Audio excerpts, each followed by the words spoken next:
তো আজকে আমি খাবো মটন কষা আর ভাত।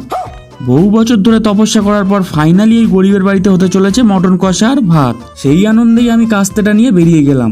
তোমরা কি ভাবছো মটন কাটতে? না না, কলা পাতা কাটতে যাচ্ছি।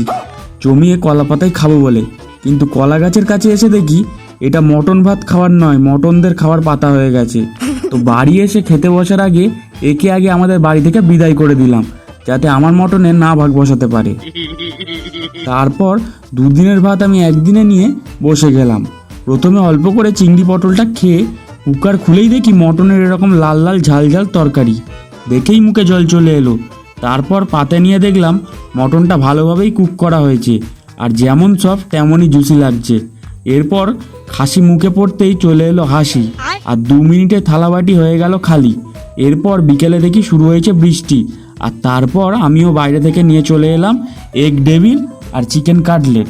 দুটো দেখতে যেমন আর খেতেও তেমনটাই লাগছিল, শুধু কাটলেটে চিকেনের পরিমাণটা কম ছিল, কিন্তু খেতে ছিল দারুণ টেস্টি। আর এরকম সসে ডিপ করে খেতে দারুণ লাগছিল। তো আমি ততক্ষণ খেতে থাকি, আর তোমরা যেতে যেতে চ্যানেলটা সাবস্ক্রাইব করে দিও। বাই।